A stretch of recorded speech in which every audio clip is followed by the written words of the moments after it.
Georges, est-ce que tu veux bien nous introduire dans la prière?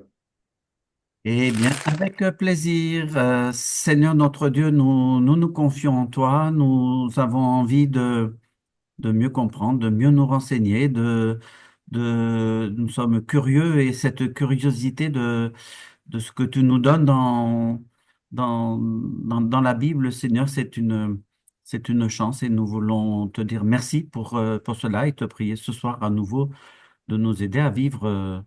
Un temps réel et instructif et béni sous ton regard. Amen. Donc aujourd'hui, j'ai gardé ça pour la fin, nous allons aborder les paraboles. Alors je dis pour la fin parce que bon, ça s'épuise, j'ai encore des sujets jusqu'à la fin de l'année 2025. Après, il faudrait que j'en prenne d'autres, c'est pas exclu, mais c'est toujours un certain travail. On va aborder les paraboles. Alors les paraboles, ça fait partie des fables. Et dans l'Antiquité, la fable, c'est un style littéraire très très prisé. Parce qu'il est bref, on peut le raconter à tout moment, ça prend pas beaucoup de temps, ça ne mobilise pas beaucoup de supports papier, c'est très bref. Alors la fable, ben, c'est un récit court qui met en jeu, en scène des humains, des animaux, parfois des dieux, bien sûr, et qui essaye de donner de manière plaisante, hein, c'est agréable, des leçons de vie. Alors, c'était très, très prisé dans l'Antiquité. On connaît les auteurs, Ésope chez les Grecs, Phèdre chez les Latins. Et puis ensuite, ça a à peu près disparu. Si Marot, un petit peu, en a fait quelques-unes.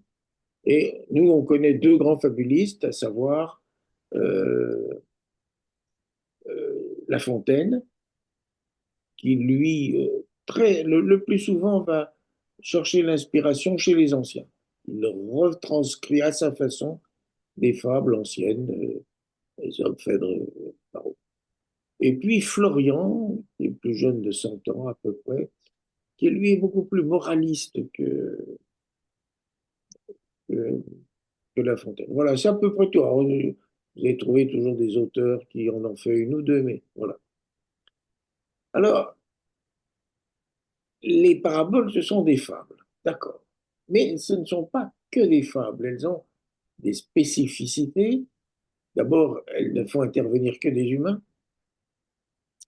Et puis, ça nous choque d'imaginer ça, mais la fable a un caractère subversif. Ça cherche à bousculer, à remettre en cause un ordre établi. On nous explique qu'il y a des choses qui sont pas en ordre. Alors, que la Bible vienne nous dire qu'on vit mal, que c'est pas en ordre, ça nous gêne un peu, donc on ne le voit pas. Donc, il faut trouver un petit peu cette contestation, savoir où elle est.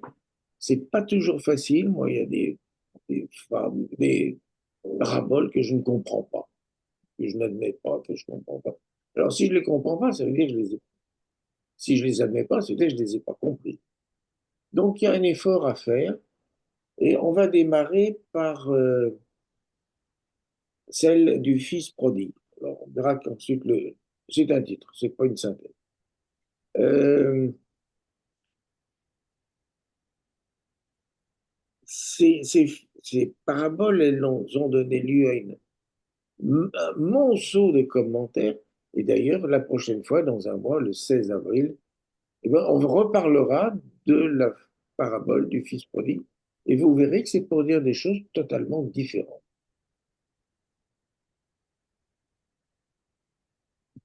Et la, la parabole d'aujourd'hui, celle du fils prodigue, elle est particulière à plus d'un titre. D'abord, elle est exceptionnellement longue, hein. Je me disais tout à l'heure qu'une fable, c'est un truc court. Celle-là, elle est assez longue. Elle fait 22 versets. Alors que il n'y a pas de parabole dans l'évangile de Jean. Il y a une allégorie, celle de Jésus comme bon berger, mais c'est une allégorie, c'est pas une parabole.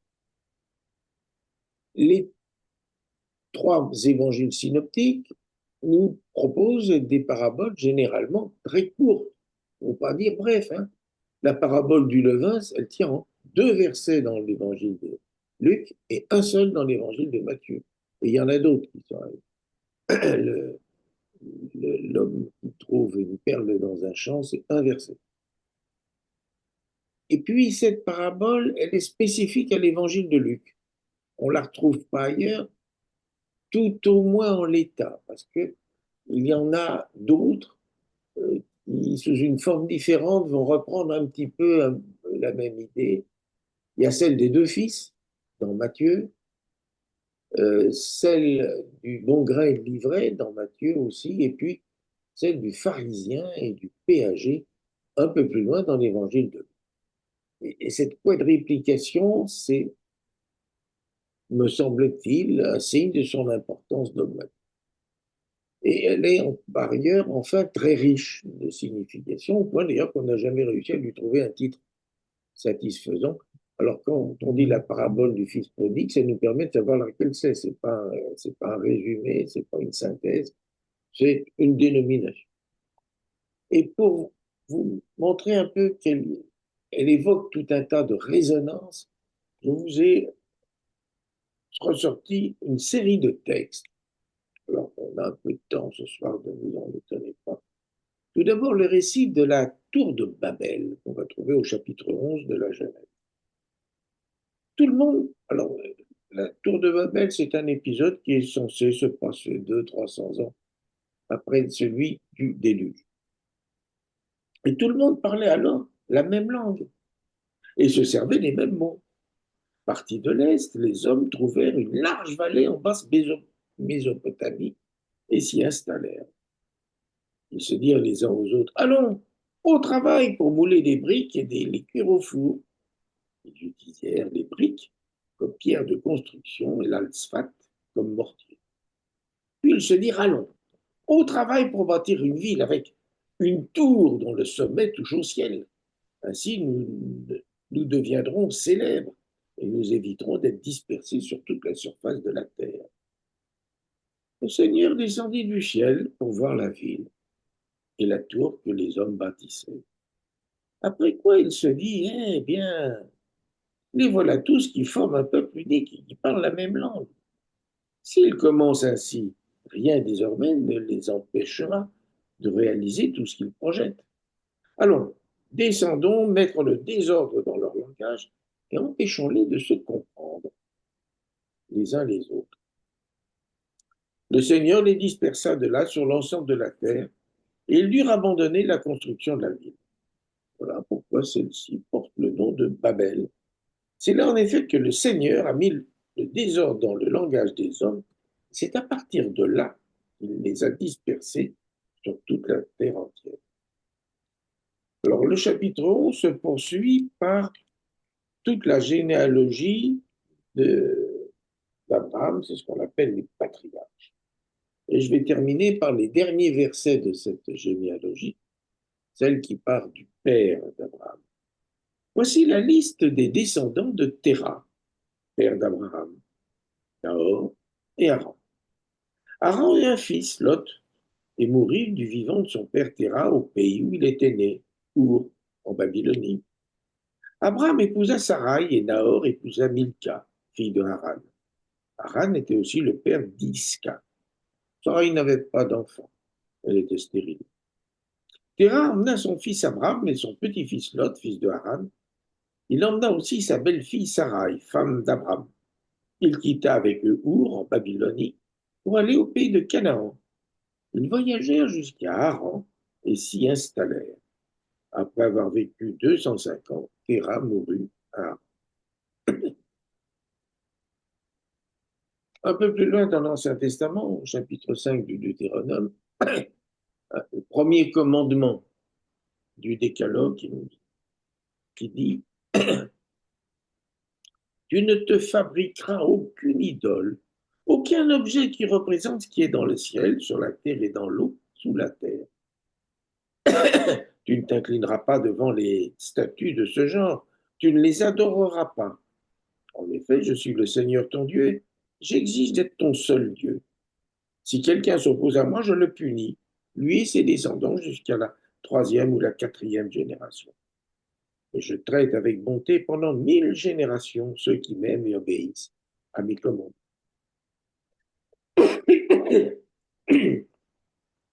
Et puis à l'opposé, dans la Bible, on va chercher la, l'épître de, la seconde épître de Paul à Timothée.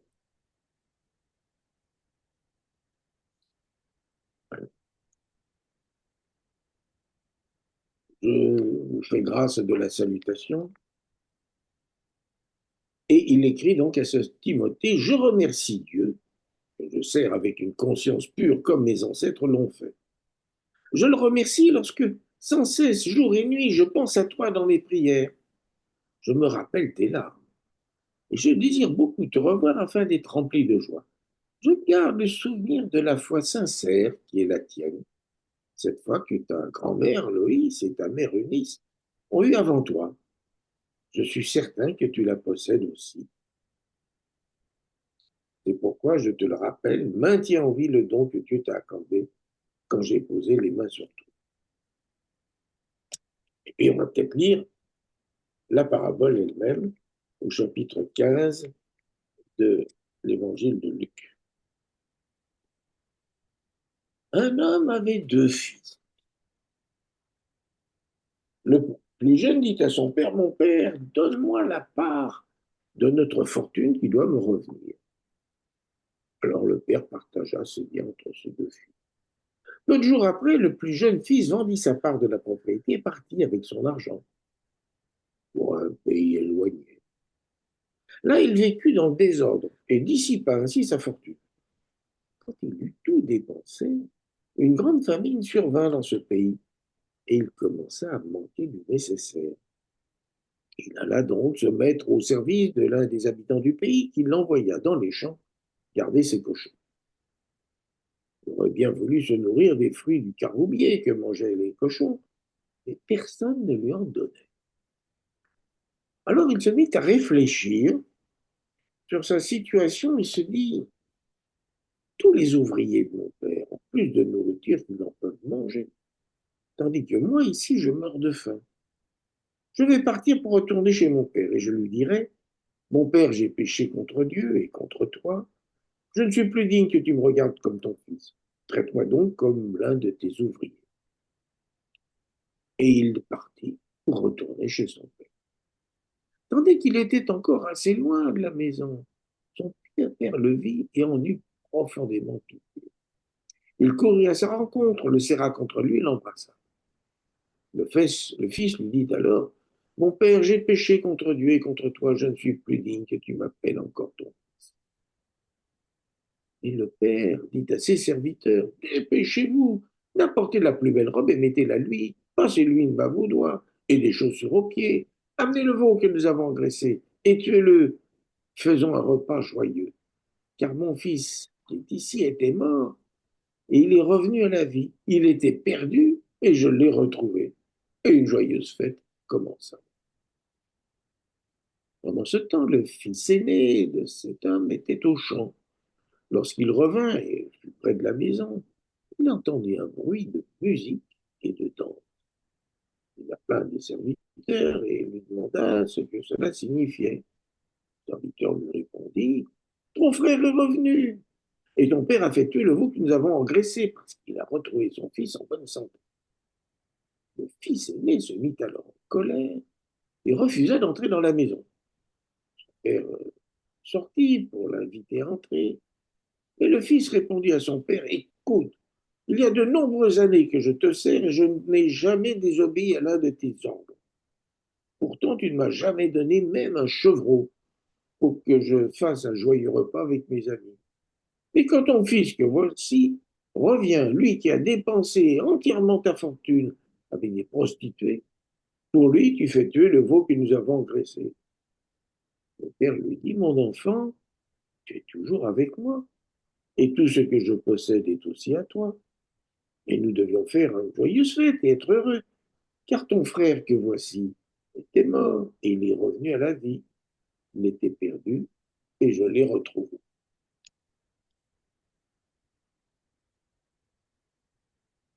Voilà.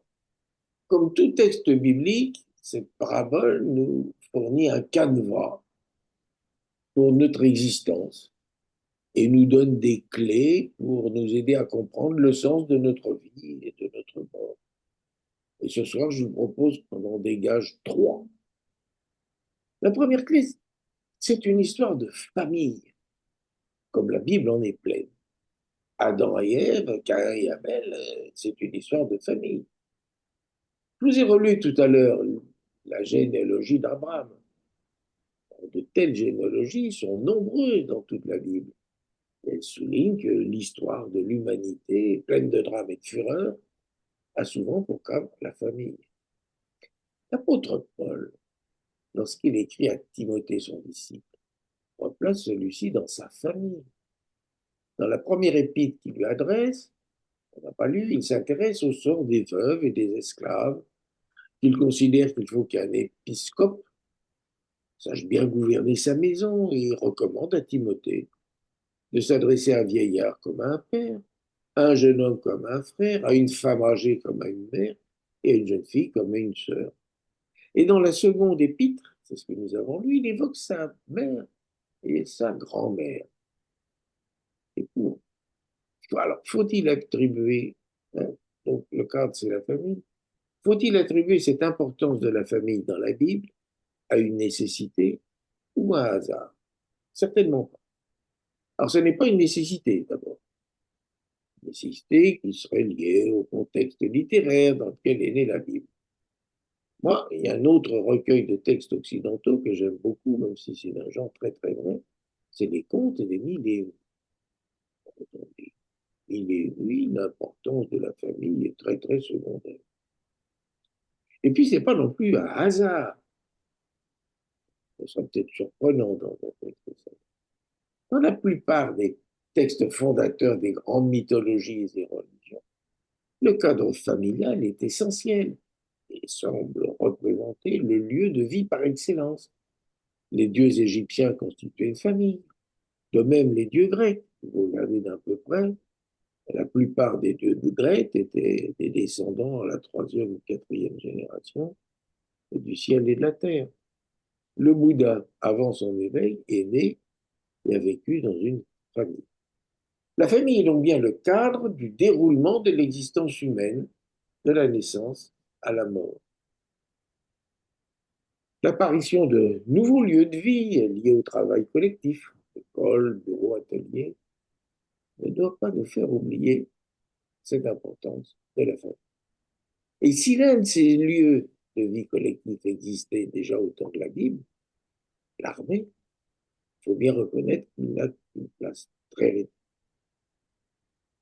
La famille, c'est cette cellule constituée au sens étroit du terme d'un homme, d'une femme et de leurs jeunes enfants. Une acception un peu plus large, elle s'étend aux ascendants, aux descendants adultes et aux collatéraux. C'est là que s'apprend la vie et que se transmettent, se perdent d'une génération à l'autre nos valeurs fondamentales. Ce mode d'organisation est aujourd'hui très critiqué, très attaqué. Il me paraît au contraire essentiel de le protéger et d'en défendre les valeurs. Et pour clore ce point, je propose qu'on revienne un peu à notre texte, comparé au modèle que je viens d'évoquer. La famille, dans notre parabole, paraît incomplète. Je vois bien le père et les fils, mais je ne vois pas la mère. Cette absence est certainement intentionnelle, mais la raison ne m'en apparaît pas clairement. Simplement, je rappellerai que dans la théologie hébraïque, Dieu n'est pas un être de sexe masculin, mais omnisexué, à la fois homme et femme, comme l'être humain à la création. Et si cette interprétation est correcte, le Père, qui symbolise Dieu, ne peut évidemment qu'être seul. Deuxième clé, l'itinéraire du frère cadet. Parce que c'est toujours à lui que nous nous intéressons, tellement nous nous y identifions, tellement il nous fascine. On tentera de comprendre un peu pourquoi dans un moment. Le cadet, donc, sans grande illusion sur son avenir dans la demeure familiale, décide un jour de vivre sa vie et de découvrir le vaste monde. Il a besoin pour ça d'argent et il réclame sa part de bien. Alors, le mot grec utilise le mot bios, qui est parfait d'ambiguïté parce que c'est à la fois le bien et la vie. Il demande à son père de lui donner ça. Sa demande légitime, pas jugée légitime, mais satisfaite, et dès qu'il peut, il part à l'étranger, où il vit en irresponsable. Alors le texte que j'ai lu parle d'une vie de désordre, on traduit aussi souvent par une vie de débauche, mais c'est pas ce que dit le texte grec. Cette traduction, c'est en écho à l'accusation de son frère, qui lui reproche un peu plus loin, peut-être par dépit, d'avoir dépensé son argent avec des filles.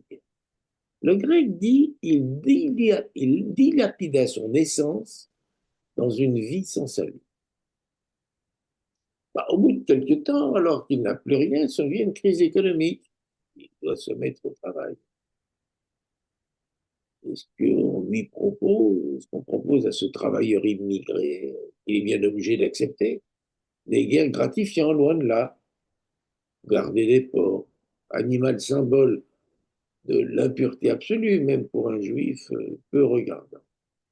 Mais il est dans un tel état de dénuement qu'il serait bien content de tromper sa faim pour se remplir le ventre en mangeant la même chose que les cochons. Et cette situation misérable le conduit à réfléchir sur sa condition. Il a découvert qu'il ne peut plus vivre sans transcendance. Père, j'ai péché envers le ciel. Transcendance, ce mot savant désigne un sentiment confus et invérifiable qu'ont les humains. Il existe pour partie en dehors d'eux ou au-dessus de quelque chose ou quelqu'un qui les dépasse et dont ils dépendent plus ou moins. Les fils d'Abraham, soit fils spirituel ou fils biologique, l'appellent Dieu. J'ai dit sentiment confus et invérifiable. Confus tout d'abord. Qui peut prétendre définir Dieu? Depuis que celui-ci arrêta au septième jour toute l'œuvre que lui-même avait créée par son action, il n'est plus directement accessible. À ceux que l'exploit entraîne, l'avertissement est clair. Vous êtes un peuple à la nuque raide. Qu'un seul instant je monte au milieu de vous et je vous exterminerai, fait-il dire aux Hébreux du désert par Moïse. Et s'il nous est rapporté que le Seigneur parlait à Moïse face à face, comme on se parle d'homme à homme, lorsque ces derniers lui demandent fais-moi donc voir ta gloire, il leur répond tu ne peux pas voir ma face, car l'homme ne saurait me voir et vivre. Donc sentiment confus, puis en vérifiable, ensuite. Si nous sommes condamnés à un Dieu que nous ne connaissons pas, sommes-nous au moins sûrs de son existence? En plus, la croyance est une connaissance mystérieuse qui nous est révélée incomplètement de l'extérieur par des moyens qui ne sont pas les nôtres, à l'inverse de la science qui est un savoir que nous avons acquis par nous-mêmes et par nos seuls moyens. Si la croyance reposait sur des bases scientifiques, il n'y aurait plus de foi. De plus, il existe diverses transcendances divines. Les dieux de l'Antiquité et ceux de l'Asie peuvent prétendre à cette qualification. Et puis plus récemment sont apparues des transcendances non divines, la raison, le communisme, le nazisme, la démocratie, le républicanisme, le libéralisme ou l'humanitarisme, qui toutes ont prétendu nous dépasser et nous montrer la voie à suivre. Alors, Décalogue, nous avons reçu ensemble ce passage tout à l'heure, nous suggère toutefois de ne pas trop nous laisser tenter par ces transcendances un peu simples et tangibles. Tu ne te feras pas d'image taillée pour te prosterner devant elle. La statue, l'idole, ce n'est pas le Dieu, c'en est une représentation concrète, alors que Dieu est immatériel. Et simple, alors que Dieu est indéfinissable. Et trop facilement, il vient remplacer le Dieu lui-même dans l'esprit des hommes. Il en est de même des idéologies qui ont le mérite d'être simples et de prétendre nous dispenser d'avoir à comprendre par nous-mêmes. notre expérience quotidienne nous montre, beaucoup d'individus vivent très bien, sans aucunement ressentir le besoin d'une quelconque transcendance. Alors faut-il vraiment s'embarrasser aujourd'hui d'une transcendance indéfinissable, incertaine, et dont l'utilité n'est pas prouvée? La réponse vient probablement du troisième de ces termes. Si l'expérience montre que des individus peuvent se passer de transcendance, après tout, l'homme est un animal qui se tient sur ses deux jambes. La même expérience montre que les communautés humaines, peuples, lieux de travail, familles elles-mêmes, ne se passent de transcendance qu'au prix de la désagrégation de leurs valeurs collectives ou de l'intrusion de formes dégradées de transcendance. Chamanisme, divination, extrémisme, à prétexte religieux. Inutile et impossible de savoir si cette tendance n'est que le fruit de notre inconscient collectif ou si elle existe par elle-même. Seules les traces de sa présence ou les effets de son absence peuvent être perçus. C'est tout le pari que faisait déjà Blaise Pascal il y a 3 siècles et demi. Et bien avant lui, José à Sichem. Moi et ma maison, nous servirons de Seigneur. Deux des textes de ce matin illustrent les absences, les conséquences d'une absence de transcendance. En édifiant la tour de Babel, les hommes veulent se faire un nom, c'est-à-dire s'ériger eux-mêmes en Dieu. Un Dieu fabriqué par les hommes et donc de même nature qu'eux, qualifié d'immanent. C'est l'une des grandes tentations de l'humanité, comme le rappelait malicieusement Voltaire. Dieu a fait l'homme à son image, mais celui-ci le lui a bien rendu. Il est dit que le Seigneur descendit sur la ville, c'est donc bien qu'il était absent du projet des hommes. Cette absence de finalité commune entraîna la confusion générale, les bâtisseurs ne s'entendant plus entre eux, chacun défendant d'abord son intérêt propre pour aboutir à l'abandon du projet. L'unique ambition du fils prodigue était de partir de chez son père pour vivre libre. Une fois obtenu sa part des biens de son père, il s'empresse de la liquider dans les plus brefs délais. Il part peu de jours après. Pour se débarrasser de biens dont il ne voulait pas assumer la gestion et financer son voyage. Tout le monde sait que lorsqu'on veut vendre rapidement, on peut espérer obtenir le meilleur prix. À l'étranger, il se borne à vivre joyeusement, sans souci du lendemain. Dans ces deux circonstances, il fait preuve d'une totale irresponsabilité, tant à l'égard des autres que de lui-même. S'il avait eu conscience d'une transcendance, il aurait su que la valeur de l'argent. Il aurait su la valeur de l'argent. Et surtout, il aurait su qu'il ne doit servir qu'à nous enrichir pour enrichir les autres. Après cela, elle s'étonne que dans ce pays, Dieu semble bien absent. Personne ne s'intéresse à lui, ni ne s'inquiète de savoir s'il a. Troisième clé, la confrontation entre les deux frères et la réaction de Dieu. Selon les historiens, jusqu'en 70, 70, c'est l'année de la prise de Jérusalem et le démantèlement du temple. Le christianisme n'est que l'un des courants du judaïsme, parmi beaucoup d'autres. Mais la séparation définitive n'intervient pas avant 150 après Jésus. Entre-temps, deux écoles de pensée vont émerger, se radicaliser et pratiquement éliminer tous les autres, le pharisianisme et le christianisme.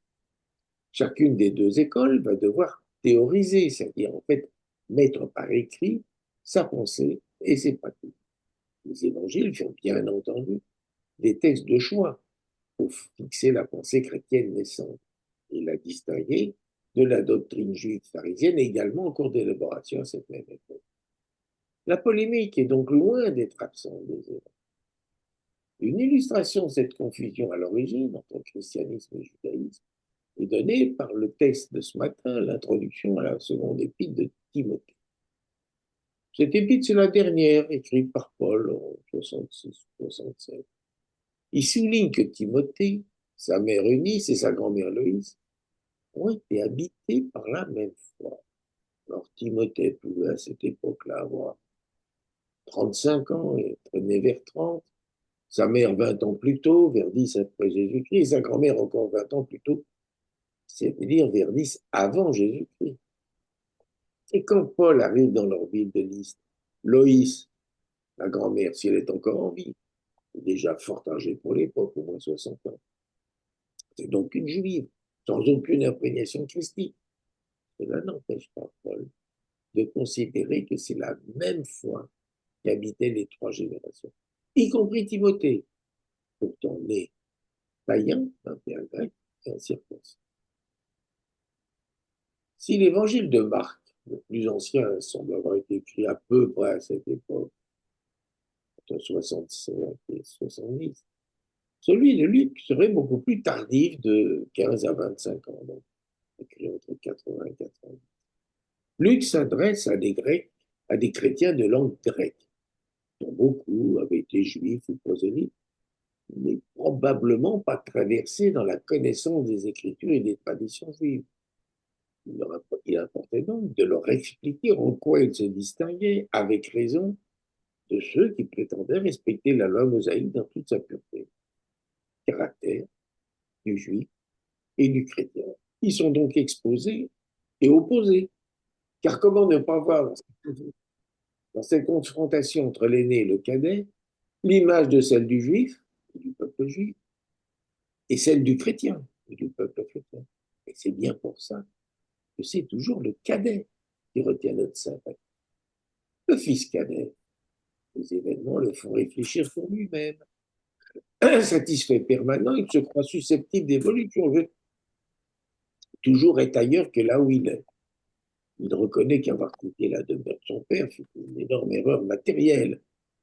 Combien d'ouvriers de mon père ont du pain de reste, tandis que moi ici, je meurs de faim. Et probablement une erreur spirituelle. En bref, il se repent. Nous dirions aujourd'hui, il culpabilise et est prêt à s'humilier devant son père. Le fils aîné, il est irréprochable et intangible. Il dispute avec Dieu et conteste son comportement. Il est arrogant et orgueilleux. Voilà tant d'années que je te sers sans jamais avoir désobéi à tes ordres. Il réclame la juste récompense de sa conduite passée. Tu ne m'as jamais donné un chevreau pour festoyer avec tes amis. Il est perfide. Lui, lui c'est qui a mangé ton avoir avec des filles et en prenne un sentiment de justice qui confine à l'inhumanité. Il refuse d'entrer dans la salle de peur de se souiller au contact de celui qu'il refuse d'appeler son frère. En un mot, c'est impur. Il trouve sa propre justification non dans l'amour, qui impliquera au minimum qu'il se réjouisse du retour de son frère, dans l'amour ou dans la grâce, mais dans l'observance des préceptes de la loi. Et si tu soulignais tout à l'heure l'irresponsabilité du cadet, l'impudence qu'il avait reçue. Or, l'aîné ne s'est pas montré vraiment plus responsable, attendant tout du père, alors qu'il avait reçu au départ du cadet, il avait reçu non pas la même chose que lui, mais le double, comme il était de règle, puisqu'il était l'aîné. Si l'un a gaspillé, l'autre n'a pas eu assez de foi, de confiance, pour oser utiliser ce qu'il avait reçu. Et c'est vrai que pour moi, protestant réformé, convaincu de mon infirmité congénitale, incapable par nous-mêmes d'aucun bien, disait Calvin dans sa prière de repentance, ne vivant que par la grâce et pris de liberté, ne connaissant que deux commandements, tu aimeras, l'attitude du juif aîné est proprement horripilante. La réponse du Père de Dieu n'en est que plus intéressante. Il explique les raisons de sa démarche de père, sans excuser son fils cadet, mais sans reprocher à son aîné sa conduite passée ou présente. De plus, il lui confirme, mais toi, tu es toujours avec moi et tout ce qui est à moi est à toi. Ce n'est pas la façon dont nous adorons Dieu qui importe, mais le fait que nous croyons à sa transcendance. D'ailleurs, n'est-il pas aussi chez nous des protestants qui expriment de façon un peu rigoriste leurs croyances, que nous appelions puritains ou évangéliques, et qui croient être seuls dignes du salut? Nous avons probablement raison de pratiquer notre foi comme nous le faisons, un peu comme le fils cadet, et nous n'avons pas à critiquer leur façon à la manière du fils aîné. Car au fond, c'est à l'intérieur de nous-mêmes que cohabitent les deux frères. Leur conception antagoniste de leur rapport avec Dieu et les autres. Contradiction que nous devons assumer et que nous ne pouvons probablement assumer que sous le regard de Dieu. Tenons-nous de la parabole du bon grain et de l'ivraie. N'entreprenons pas d'éliminer les vrais chez les autres ou chez nous, de peur d'abîmer ce qu'il y a de bon. Voilà pour ce soir. Je vous écoute avec plaisir. Eh bien, en tous les cas, merci Daniel. Toujours voilà, des textes et des résonances de textes donc. Moi, j'avais noté une chose qui m'intéressait bien et du coup, je vais te demander de redéfinir le terme. Effectivement, comme souvent dans les paraboles, je suppose, comme souvent, donc, il y a un père et, et il n'y a pas la mère, effectivement. On peut certainement l'expliquer de bien des façons, mais tu as dit dans la Bible, justement, Dieu, et je crois que tu as dit, est omnisexué. C'est-à-dire qu'il y a il y a la fois masculin et féminin. Il est à la fois féminin et masculin. Et ça, c'est une chose qui me touche beaucoup parce que l'Esprit de Dieu qui se mouvait au-dessus des eaux dans la Genèse, c'est un féminin aussi Oui, et ça veut dire certainement beaucoup de choses. Et je crois aussi que tu as dit non, une chose dans la parabole, le père n'a pas d'épouse. Dans la Bible, Dieu est omnisexué. Ouais, c'est ça. Et certainement, il y a quelque chose de très intéressant. Et nous, dans l'esprit patriarcal, on a retenu oui, euh, que le Dieu, que le Dieu homme, et on a fait une faible part au Dieu, au côté féminin de Dieu. Tout à fait. c'est unique, il ne peut pas y avoir deux personnages. Voilà. Euh, si je reprends, Euh, il me semble, Daniel. Ah, pardon. oui, écoute. Allô? Pardon, il me semble, si tu m'entends, que. Est-ce que tu m'entends, Daniel? Bien, très bien. Est-ce que tu m'entends? Oui, oui, très Non. bien. Bon, tant pis. D'accord. C'est juste pour dire qu'il me semblait qu'au début du peuple des Hébreux, il y avait deux principes de divinité. Il y avait le dieu mâle et le dieu femelle. Et que l'usage a fait disparaître le dieu femelle pour garder juste le dieu unique. Donc, en fait, il est omnisexuel peut-être parce qu'il a récupéré la fonction qui préexistait, mais il y avait une fonction autre au tout début, Alors, je suis en train depuis des années d'élaborer un peu un au tableau niveau symbolique. du panthéon hébreu à l'époque des rois. C'est pas du tout ce que l'on croit. Il y avait une foultitude de dieux. Et il y avait notamment le dieu El, masculin, et sa parèdre, alors je ne sais plus justement, qui est enfin l'équivalent d'Astarté, bien sûr, et puis qui a disparu avec le temps. Mhm. Mais la Bible étant au plus tôt à la fin de cette période, alors, il y a un verset que je ne retrouve pas, c'est Dieu fit l'homme, homme et femme. Voilà. Oui, oui, dans la Genèse, bien sûr. C'est Genèse 1, bien sûr. Oui, oui, c'est le tout début. Et c'est assez fondateur et c'est à cause de ça qu'on peut dire aussi, qu'on peut dire que il n'y a pas des caractères hyper tranchés, l'homme d'un côté, hyper tranché la femme de l'autre, parce que l'être humain était homme et femme à la création. Et C'est ça, ça. c'est très, très important. Et dans tous les débats où on se cherche un peu, être genré, pas trop genré, entre les deux et ainsi de suite, le fait de dire que voilà, Dieu est à la fois masculin et féminin et que dans l'être humain, il y a aussi les deux, ça évite de tomber peut-être dans des caricatures trop, trop rapides, trop, trop simplistes. C'est très Et intéressant. qualificatifs des qualités de Dieu, par exemple, qui pour nous sont tout à fait spirituels et qui utilisent des mots matériels. Il y a la miséricorde de Dieu. En hébreu, la miséricorde, c'est la matrice, hein, bon, Ah oui. physique. Et c'est pas la matrice de l'homme. Je Tout à fait. retrouve, je retrouve pas, mais il créa. Et dans Oui, le oui, Coran, là, c'est Genèse 1, hein, c'est Genèse 2, oui, oui.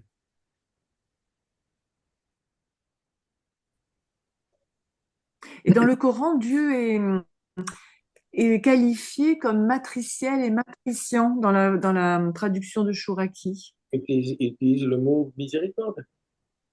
Le mot miséricorde. Non, non, matriciel et matriciant. Le mot miséricorde, en traduction traditionnelle, revient constamment dans le Coran. Et comme ce mot, en fait, est dérivé de la matrice, c'est pour ça que Chouraki reprend ce mot. Mm. Je n'arrive pas à retrouver Genèse. Je pense que tu veux dire Genèse 1, 1, 27, hein? Voilà, c'est ça. Alors, je l'ai. Voilà. Et c'est même un verset qui est scandé, c'est-à-dire, c'est un verset poétique.